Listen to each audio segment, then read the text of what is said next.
네, 여러분 반갑습니다. 이제 3학기, 4학기 내용을 좀 보려고 하는데요. 이것을 보기 전에 꼭 약속하실 것이 하나 있습니다. 뭐냐면 1학기, 2학기 영상을 복습을 꼭 하셔야 돼요. 이게 교리라는 것은 한 번 본다고 해서 되는 게 아니거든요. 그래서 한번 이 영상이 올라가 있으니까 한번 여러분들께서 계속 복습해 보시면 좀 더 깊이 있게 이해가 될 겁니다. 그래서 1학기, 2학기의 뿌리를 정확히 하시고요. 그 다음에 이제 3학기, 4학기 때는 1학기, 2학기에 근거하여 열매를 맺는 거거든요. 그래서 성령께서 열매를 맺어 주시고 그것을 구원이라 불러요. 그래서 성령의 열매들도 있고요. 그 다음에 그 열매를 교회와 또한 주님이 오시기 전까지 재림이죠. 종말이죠.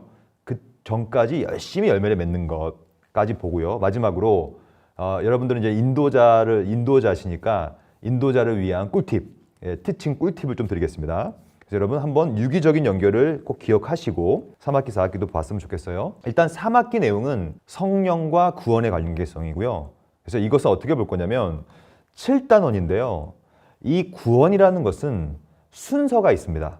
물론 이 순서는 기계적 순서는 아닙니다. 이거 오해하면 안 됩니다. 마치 하나님께서 첫 번째 단계의 구원을 주시고 또 그 다음에 또 두 번째 주시고 이러한 순서는 아니에요. 근데 이것을 왜 순서라고 얘기하냐면 바로 이것이 그 유명한 구원의 순서라는 거거든요. 하지만 이 순서는 시간적 순서는 아닙니다. 논리적 순서예요. 여러분 이 논리적 순서가 뭔지를 제가 정확히 말씀드릴게요. 여러분 구원은 한 번에 받는 선물이에요. 하면 여러분도 마찬가지 저도 마찬가지. 우리는 구원을 단번에 받아요. 근데 그 구원을 뜯어보면 그 구원 안에는 풍성한 선물이 있습니다. 성경이 그 얘기를 하고 있거든요. 때로는 구원을 부르심이라고도 얘기해요. 때로는 거듭남, 다른 말로 하면 중생. 거듭남은 한글이고 중생은 한자어인데요. 다시 태어난다는 뜻이겠죠. 그 다음에 회심, 마음을 돌이키는 겁니다. 돌이킬 회, 마음심, 회심. 그 다음에 믿음, 또 회개, 또 칭의, 의롭다라고 칭하다는 개념이죠. 또 양자, 하나님의 자녀로 이방되는 겁니다. 그 다음에 성화, 거룩한 삶을 살아가는 것, 그리고 견인. 여러분 견인은 견인차가 아니라 견디고 인내한다는 뜻이에요. 그래서 하나님께서 구원을 주시면 끝까지 견디도록, 끝까지 인내하도록 은혜를 베푼다는 개념입니다. 그래서 하나님은 그러니까 하나님이 주시는 은혜는요, 뭐 쬐끔 주지 않아요. 에따 이거 먹어라 쬐끔 이렇게 주지 않습니다. 하나님은 은혜를 압도적으로 베풀어요.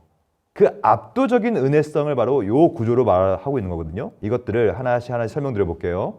왜냐하면 여러분들이 7단원에서 이것을 하나씩 해야 되거든요. 여기 순서가 있습니다. 부르심, 칭의, 양자, 성화. 그러니까 이 7가지의 구원의 서정을 좀 더 요약한 겁니다. 그래서 부르심과 칭의와 양자와 성화. 그러니까 우리 공과 교재에는 요것만 있는데 엄밀히 따라서는 이 모든 걸 다 같이 얘기해야 되거든요. 이것들을 하나씩 짧게 설명해 볼게요. 여러분 구원이라는 것은 누구를 구원하냐면 죄에 빠진 죄인을 구원합니다. 그래서 죄의 땅 가운데 뿌리 내려 살고 있는 죄의 노예들을 불러요. 어떻게 부르냐면 말씀으로 불러요. 그러니까 여러분들도 구원을 받았다면 여러분들이 인지하든 인지하지 않든 누군가로부터 말씀을 들은 겁니다. 왜냐? 하나님은 말씀으로 사람을 불러요. 그러면 그 부르심이 효과적으로 임하면 이제 드디어 나의 본성이 거듭나요. 다시 태어나요. 여러분 왜 다시 태어나냐면 우리는 태어날 때부터 죄와 허물로 죽은 상태로 태어나고 동시에 본질상 진노의 자녀라고 하는 죄인의 모습으로 태어나기 때문에 하나님께서는 우리를 다시 태어나게 만들어주는 겁니다. 그래서 이것을 성경에서는 많이 나오는데요. 요한 1서나 이런데, 요한복음 같은데 위로부터 나는 것 기억나십니까? 위로부터 난다는 표현이 다 이 거듭남을 말합니다. 그래서 이 거듭남이 제일 중요하고요. 왜냐하면 거듭이 나야 구원을 받는 거니까요. 두 번째, 거듭남이 끝나면 세 번째, 드디어 마음을 돌이키게 돼요. 그건 뭐냐면 내가 이때까지 너무나 큰 죄를 지었구나. 그래서 회개가 나옵니다. 그리고 회개는 반드시 믿음을 동반해요. 왜냐하면 나는 죄인이구나. 나는 정말 비참하구나. 나는 지옥에 가도 마땅한 자구나. 라는 생각이 들 때 비로소 나의 모든 것들을 구원해 주실 그리스도를 믿게 되는 거거든요. 그러므로 회심은 회개와 믿음의 유기적 연결이 되어 있는 것입니다. 그것이 회심이라는 것이죠. 그러면 드디어 믿음이 생기면 믿음을 통하여 의롭다라고 인정을 받아요. 그래서 로마서 10장 17절에 보면 들음에서 믿음이 나고 그 믿음은 그리스도의 말씀으로 말미암았느니라. 무슨 말입니까? 말씀을 듣고 불름을 당하고 거듭나면 마음을 돌이키고 의롭다라고 인정을 받는 겁니다. 그럼 생각해 보세요. 이제 여러분들은 죄인으로 인정을 받지 않는 것입니다. 왜냐? 여러분들이 이제 하나님의 자녀거든요. 그럼 하나님의 자녀라는 개념이 뭐냐면 양자라는 겁니다. 왜냐하면 원래 우리는 사탄의 자녀였는데 다시 부르심을 받아서 다시 태어나가지고 하나님의 자녀가 됐기 때문에 입양된 겁니다. 아마 여러분들 가운데 어떤 한 아이들을 입양하신 분이 있잖아요. 그것이 바로 이 개념이에요. 원래 우리는 하나님의 친아들이 아닙니다. 하나님의 친아들은 그리스도밖에 없어요. 우리 모두는 하나님의 양아들, 양딸이죠. 그것을 양자라고 불러요. 성경에 보면 그래서 양자의 영 이런 말이 나오잖아요. 양자의 영이 임하느니라. 그게 우리가 성령을 받는다는 뜻이거든요. 그래서 하나님의 자녀가 된다는 개념을 양자라고 부르고요. 하나님의 자녀가 되었다면 이제 어떻게 살아야 할까요? 당연히 하나님의 자녀답게 살아야 되겠습니다. 그것을 성화라고 부르죠. 레위기에 보면 이런 말이 나오잖아요. 내가 거룩하니 너희도 거룩하라. 그러니까 하나님의 자녀라면 하나님을 닮아가야 되겠습니다. 그것이 성화고요. 그러나 우리의 인생이 얼마나 힘듭니까? 죄와 싸우잖아요. 그러니까 참 힘들어요. 신앙생활을 잘한다는 것이 만큼 어려운 일이 없습니다. 하지만 그때 하나님께서는 그래 괜찮아. 견뎌. 인내해. 신앙의 깊은 골짜기까지 들어가지만 또 인내해. 라고 하는 견인이라고 하는 은혜까지 주시기 때문에 이게 바로 구원의 패키지 선물이에요, 여러분. 아주 압도적인 선물이죠. 이 압도적인 선물을 여러분들은 7단원에서 하나씩 나눴으면 좋을 것 같습니다. 그럼 이 구원을 받으면 특별히 하나님의 자녀가 되었기 때문에 이제 어떤 삶을 살아야 될까요? 바로 구원받은 자의 삶을 살아야 합니다. 그것을 십계명을 지키며 산다라는 개념을 갖고 있어요. 그래서 8단원은요. 하나님 나라의 백성으로서 이제 뿌리가 바뀌었기 때문에 열매가 나와야 된다. 열매를 어떻게 나와야 되냐면 바로 십계명을 통하여. 그래서 여러분 십계명은 어떤 사람들이 이렇게 생각합니다. 아니 뭐 십계명은 구약의 것이고 아니 예수께서 십계명 율법을 다 폐하셨는데 뭐 또 율법을 지키고 십계명을 지킵니까? 라고 또 누가 얘기를 해요. 그것은 아주 큰 오해입니다, 여러분. 십계명은 단 한 번도 폐기된 적이 없어요. 율법은 그렇게 막 폐기되는 것이 아닙니다. 그러면 왜 그럴까요? 여러분 요 그래픽을 보십시오. 이게 뭐냐면 여러분 미국에 가보시면 그러니까 한국은 좀 그렇지 않은데 미국은 뒤에서 앰뷸런스가 오잖아요. 삐요삐요 하고 오잖아요. 그럼 마치 홍해가 갈라지듯 알아서 쫙 피해요. 제가 처음에 미국에 유학 가가지고요. 저는 이것을 몰랐어요. 그래서 갑자기 삐요삐요 하더니 차들이 옆쪽으로 쫙 빠지더라고요. 저는 몰랐어요. 그래서 중간에 그냥 달렸죠. 그래서 제가 $500의 티켓을 끊었습니다. 그래서 그 경찰이 뭐라고 하냐면 아니 당신은 왜 다 멈추는데 혼자 가냐. 그러니까 저는 그때 뭐라고 했냐면 저는요 한국에서 온 지 얼마 안 돼가지고요 몰랐어요. 근데 여러분 몰랐다고 그게 됩니까? 그래서 바로 $500 티켓. 무슨 말입니까? 십계명은 반드시 지켜야 되는 겁니다. 그것을 당위적인 법이라고 해요. 왜 그러냐? 십계명은 하나님 나라의 백성이 당연히 지켜야 될 삶의 규범이거든요. 그래서 이것을 뭐라고 하냐면 도덕법이라고 불러요. 다른 말로 하면 자연법이라고도 불러요. 이건 뭐냐면 하나님이 계시고 인간이 있는 한 그 사이에는 보편적으로 늘 있는 법을 뜻합니다. 그 법은 뭐냐? 하나님을 하나님으로 인정해야 되고 하나님 외에 다른 신을 섬겨서는 안 되며 하나님의 이름을 망령되이 일컬으면 안 되며 하나님의 안식일을 기억하여 거룩히 지켜야 하며 그것까지가 1에서 4계명까지가 하나님을 사랑하는 법이고요. 그러니까 우리는 당연히 하나님을 사랑해야 되죠. 왜냐? 뿌리를 바꿔줬으니까.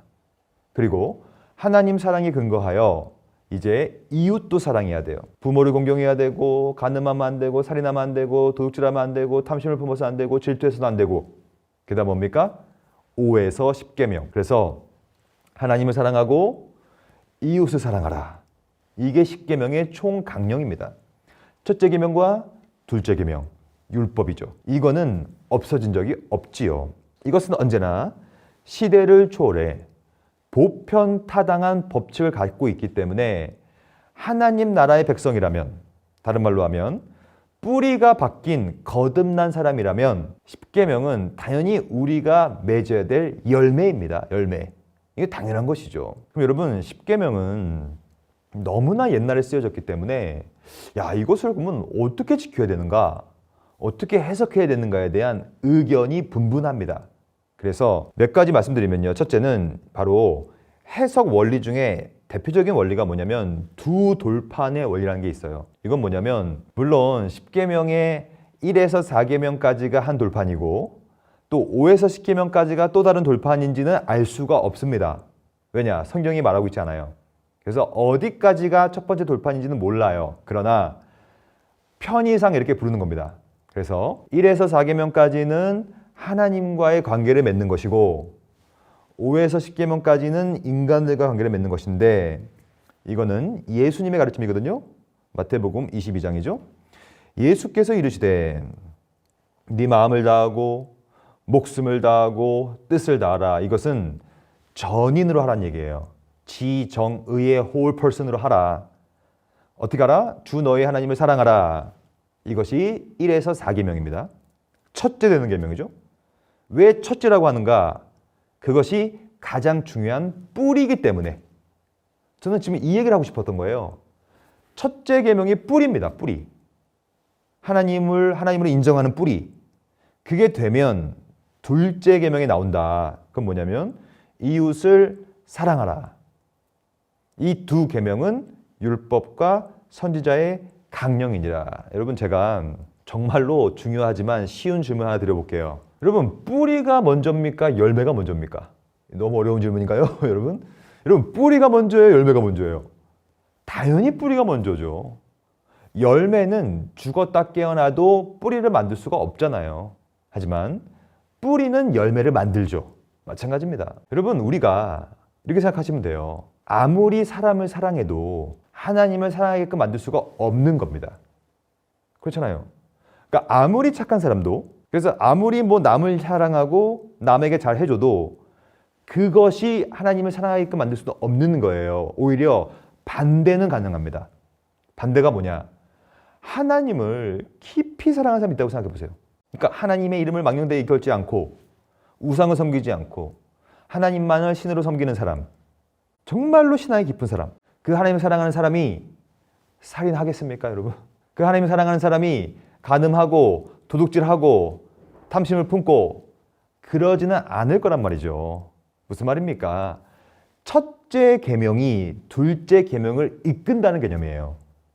둘째 계명이 첫째 계명을 이끄는 것이 아니라 첫째 계명이 완성이 되면 하나님을 깊이 사랑하면 그 하나님을 깊이 사랑하는 사람은 당연히 이웃을 깊이 사랑하게 되고 부모를 공경하게 되고, 즉 뿌리가 든든하다면 열매가 나올 것이다. 이 얘기가 바로 10계명의 구조라는 것입니다. 이 구조를 잘 설명하셔야 할 필요가 있다는 것이죠. 그러면 여기까지가 이제 3학기의 내용인데요. 3학기는 어디까지 가냐면 구원론까지 가게 되는데요. 특별히 죄와 믿음과 회개에 대한 얘기를 9단에서는 좀 더 깊이 있게 하게 돼요. 그럼 이 내용을 좀 배우겠습니다. 일단 여러분, 죄라는 것은 끔찍해요. 그래서 로마서에 보면요, 죄 때문에 피조물이 다 이제까지 탄식하고 있다. 함께 고통을 겪고 있다. 사실은 아담과 하와가 죄를 짓지 않았더라면요, 이 세상에 전쟁은 없었을 겁니다. 전쟁 없죠. 왜냐? 보시기에 심히 좋았는데 전쟁이 어디 있습니까? 기근도 없었을 것입니다. 굶어서 죽는 것도 없을 겁니다. 자연재해도 없었을 거예요. 여러분, 타락 전에 거대한 해일과 허리케인이 있었을까요? 없었어요. 그게 있었다면 하나님께서 보시기에 심히 좋았다고 할 수가 없는 겁니다. 없었어요. 남을 죽이는 것도 없었어요. 근데 죄가 들어옴을 통하여 이제는 인간뿐만이 아니라 피조물 전체가 다 이제까지 탄식하고요. 지금 러시아 우크라이나 전쟁 있죠. 이스라엘과 하마스 전쟁하고 있죠. 뭐 전 세계가 전쟁이 지금 신음이 끊어지지 않고 있죠. 다 죄의 결과입니다. 그래서 여러분 바빙크는 이렇게 말하는 거예요. 지진, 허리케인, 뇌우, 홍수, 기근, 역병, 인재, 모든 사고, 사실 이것은 여러분과 제가 지었던 죄 때문은 아니에요. 그럼 무슨 죄 때문이냐? 개인의 죄가 아닌 인류의 죄. 이게 뭐냐? 바로 원죄라는 것이죠. 원죄. 그러니까 원죄 때문에 모든 세상은 하나님의 저주 아래 있고 모든 세상은 허무하에 종속되어 있어서 맨날 싸우고 갈등이 있고 죽고 죽이고, 이게 죄의 결과입니다. 여러분, 죄의 결과는 어디까지 가냐면 죽음에서 절정에 이르게 되는 거예요. 죽음. 그래서 여러분 보십시오. 이게 심장이 뛸 때는 이렇게 뛰잖아요. 근데 심장이 죽으면 삐 하고 죽어버리잖아요. 이게 바로 죄입니다. 여러분들도 신앙생활을 하고 계시고 구역 모임을 하고 계시고 구역장으로 인도자로서 사역하고 계시지만 우리 모두는 죄인이기 때문에 오늘도 죽어있고 또 죽어있고 또 죽어있기 때문에 다시 한번 구원이 필요하고 은혜가 필요하며 그리스도가 필요하다. 이 내용을 잘 좀 설명해 주세요. 그래서 이 생명과 구원은 이것을 어떻게 받느냐, 드디어 어떻게 받는가? 바로 교회 안에서 말씀을 듣고 교회 안에서 함께 신앙생활을 하면서 교회 안에서 예배와 찬양과 기도와 말씀과 성례와 성찬과 세례, 이게 다 뭡니까? 이게 바로 이제 4학기 내용이에요. 교회론이라고 불러요. 그래서 이 교회에서 어떻게 하면 이 죄를 회복시킬 수 있을 것인가를 먼저 배우고 그 다음은 마지막으로 종말론을 배우게 되면 이번 구역공과의 교육과정이 끝나게 되는 것이죠. 그래서 이 마지막은 특별히 10단원은 교회에 대한 문제인데요. 교회는 크게 세 가지가 있어요. 말씀이 무엇이고 성찬이 무엇이며 세례가 무엇이고 기도가 무엇인가. 여러분, 교회는 교회다워야 교회입니다. 그것을 신학에서는 표지라는 말을 써요. 표지. 그래서 교회가 교회다우려면 표지가 있어야 되는데 그 표지가 뭐냐면 말씀입니다. 그래서 말씀이 없으면 심하게 말하면 여러분 교회가 아닌 것이죠. 그리고 이 말씀은요 보이지 않아요. 왜냐? 말씀은 선포하는 것이며 듣는 것이거든요. 그래서 보이지 않는 말씀도 있지만 보이는 말씀도 필요해요. 그 보이는 말씀을 가리켜서 우리는 세례와 성찬. 왜냐하면 누군가가 세례를 받잖아요. 그럼 보잖아요. 또 우리가 떡과 포도주를 먹고 마시기 때문에 보는 말씀, 보이는 말씀, 이것을 한자로 하면 가시적 말씀, 가시, 보인다. 보이는 말씀을 나누는 것, 이게 교회의 표지입니다. 그래서 16세기에 유명한 종교개혁자라고 하는 장 칼뱅은 이렇게 말합니다. 어디서든지 하나님의 말씀이 전해지고 그 말씀이 들려지고 또 그리스도께서 만드신 규례에 따라서 성례, 세례와 성찬이 실행되면 거기에는 교회가 있다라고 해야 된다. 그 말은 반대로 얘기해 볼까요? 교회가 있습니다. 근데 그 교회 안에 말씀이 없어요. 또 그 교회 안에 세례도 없고 성찬도 없어요. 그러면 교회의 표지가 없기 때문에 교회가 교회답지 않으므로 교회일 수가 없다라는 것이 칼빈의 주장이었어요. 그래서 아주 중요한 내용이죠. 그래서 이 코로나를 겪으면서 여러분 세례와 성찬이 다 무너져 내렸거든요. 그래서 이번 구역 공과를 통하여서 다시 한번 무너진 세례와 성찬을 좀 세울 필요가 있어요. 여러분 잘 좀 세울 필요가 있습니다. 그럼 이 교회 안에서 우리가 할 건 뭐냐면 이제 기도를 해야 합니다. 그래서 기도라는 것은 은혜를 받는 방편이거든요. 그래서 11단원은 기도에 대한 단원입니다. 그래서 기도가 뭔지를 좀 말씀드릴게요. 기도는 필연적인 거예요, 여러분. 그러니까 기도는 인간으로서 반드시 해야 되는 것인데요. 왜냐하면 바빙크는 이렇게 말했어요. 여러분과 저는 우리 스스로의 힘으로는 아무것도 가질 수가 없습니다. 모든 것은 하나님으로부터 받아야 돼요. 그래서 기도는 뭐냐면 의지하는 겁니다. 의지. 여러분 의지를 누가 제일 잘하는 줄 아세요? 바로 아이들. 여기 보십시오. 작은 아이일수록요 엄마 아빠의 손을 꼭 붙잡아요. 저도 제 딸과 이렇게 같이 산책하다 보면요 큰 덤프 트럭이 지나가잖아요. 으잉 하고. 그러면 어린 딸들이 저의 손을 더 꼭 붙잡습니다. 왜냐? 의지하는 거거든요. 의존하는 거예요. 왜냐? 나는 아무것도 아니니 내가 어른한테 의지하는 거죠. 이게 기도입니다. 즉 하나님 아버지한테 의지하는 거예요. 이것을 뭐라고 하냐면 신학에서는 전적인 의존 감정이다. 기도는 나는 아무것도 아니구나. 나는 하나님이 필요하구나. 하나님께 나에게 내 모든 것들을 의존해야 되는구나. 그래서 전적 의존 감정이 있는 순간 우리는 기도를 하게 됩니다. 여러분 기도를 많이 하세요. 기도라는 것은 하나님을 믿는 것이며 하나님께 의존하는 것이고 쉽게 말하면 아빠한테 뭐 사주세요라고 하는 것처럼 아빠 용돈 주세요라고 하는 것처럼 모든 구체적인 것들을 하나님 아버지께 다 고하시면 됩니다. 그것이 의존 감정이다. 그러면 언제까지 하나님과 교제할 것이냐? 언제까지 하나님과 기도로 교제할 것이냐? 바로 마지막입니다. 이제 주님이 오실 때까지. 그것을 재림, 주님이 오셔서 우리가 부활할 때까지 계속 기도하고 말씀 듣고 성례하고 성찬하고 이것이 바로 우리가 해야 될 열매다는 것입니다. 그럼 마지막으로 그러면 이 종말론은 12단원인데요. 마지막입니다. 바로 부활에 대한 일을 하려고 합니다. 부활. 그럼 부활은 누가 합니까? 성령께서 하십니다. 예수를 죽은 자 가운데서 살리시는 이가 너희 안에 거하시는 그의 영, 이게 성령이거든요. 그래서 여러분들도 저도 예수님이 오시면 다시 부활하게 됩니다. 사도신경을 우리가 고백하잖아요. 몸이 다시 사는 것과 이게 부활입니다. 여러분과 저는 지금 죄인입니다. 그래서 우리의 몸은 육체적인 몸이에요. 육체적인 몸의 특성은 뭐냐면 노화가 되고 다치면 피가 나고 상처가 생기고 결국에는 죽게 됩니다. 근데 여러분 예수님이 오시면요 이제 우리의 몸이 바뀌어요. 어떻게 바뀌냐면 영적인 몸으로 바뀌어요. 부활하게 됩니다. 죽지 않아요. 썩지 않아요. 영적이고 영광스러운 몸으로 다시 태어납니다. 이게 바로 이제 종말이 갖고 있는 영광스러움이거든요.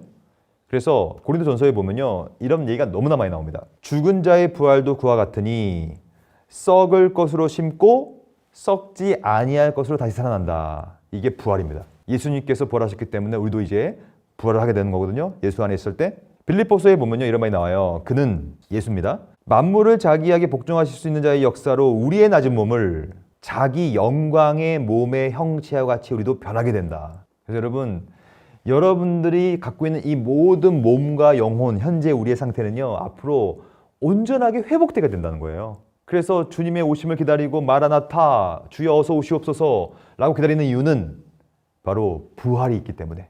그래서 이 부활에 대한 소망을 구역 모임에서 잘 나누시기를 소망합니다. 마지막으로 여러분들을 위한 꿀팁을 하나 드리겠습니다. 어떠한 관점을 가지고 구역 공과를 인도해야 되는가에 대한 팁인데요. 핵심은 뿌리와 열매예요. 즉 뿌리가 있으면 열매가 자란다는 개념. 그래서 이 성장에다가 방점을 찍으면 좋겠습니다. 성장. 어떻게 성장할 수 있는가. 여러분 이 아이를 보십시오. 걷고 있습니다. 자기도 걷는 게 대견한가 봐요. 웃고 있죠. 왜냐하면 아이들은요 걷지 못해요. 처음에는. 근데 걷죠. 뛰죠. 저도 제 첫째 딸이요 너무 못 걸었어요. 처음에. 오랜 기간 동안. 그러니까 걸을 나이가 됐는데도 못 걷는 거예요. 저는 아빠로서요 너무 힘들었어요. 야, 별 생각이 다 드는 거예요. 우리 애가 이거 평생 못 걷는 거 아니냐? 막 이런 생각이 드는 거예요. 그러니까 이 아빠로서 한 자녀가 걷지 못하고 뛰지 못하고 성장하지 못하니까요. 너무 마음이 무너지는 거예요. 물론 지금은 이제 은혜로 다 이제 정상이 됐습니다. 잘 걷고 뛰는데 어릴 때는 그랬다는 거예요. 마찬가지입니다. 하나님 아버지도 똑같아요. 하나님 아버지는 여러분과 저에게 거듭남을 줬어요. 새로 우리를 만들어준 겁니다. 근데 우리가 열매도 없고 걷지도 못하고 뛰지도 못하고 말도 못하고 성장이 없으면 하나님 아버지의 마음이 얼마나 무너지겠습니까? 마찬가지예요. 사람은 이렇게 기고 걷고 뛰고 어른으로 성장해야 됩니다. 이게 열매거든요. 어제보다 오늘, 오늘보다 내일이 좀 더 성장해야 돼요. 왜냐? 죽어있는 것은 성장할 수 없어요. 살아있는 것은 반드시 성장합니다. 이거 보십시오. 살아있으니 성장하는 겁니다. 살아있으니까. 뿌리가 그런 겁니다. 우리 오늘 처음에 우리가 배웠던 그 1학기, 2학기 때 배웠던 그 로마서 6장 22절 다시 보면서 정리하겠습니다. 그러나 이제는 너희가 죄로부터 해방되었다. 즉 뿌리가 이제 살았다는 거예요. 살았는데 이제 어떻게 할래? 라는 얘기죠. 로마서 6장 22절 마지막에 보면 이렇게 말하고 있어요. 결국에는 너희가 생명이 있다면 이제는 열매를 맺혀라. 거룩함에 이르라. 이것은 우리의 삶의 열매입니다. 그래서 이 성장에 대한 얘기를 계속 하시면서 여러분 구역 공과를 뭐 많이 하면 뭐합니까? 변화가 없으면 필요가 없어요. 구역 공과를 함에 통하여서 모두가 같이 성장해야 합니다. 이 성장은 어떻게 할 수 있느냐? 마지막으로 이 배운 내용을 전인으로 체득하고 살아내도록 몸부림을 쳐야 성장하는 겁니다. 여러분 아기가 처음에 걸을 때 그냥 훅 걷습니까? 한 100번, 수백 번을 넘어져요. 넘어지고 또 넘어지려도 다시 일어서서 걸으려고 하고 그러한 몸부림이 있을 때야 비로소 걷게 되는 겁니다. 마찬가지예요. 여러분들도 이번 이 교리 교육을 통하여서 뿌리를 든든히 하시고 그 생명력 있는 뿌리 위에서 걸으시고 뛰시고 그렇게 도약하셔서 많은 열매를 맺는 저염 되기를 소망합니다. 여러분 수고하셨습니다. 감사합니다.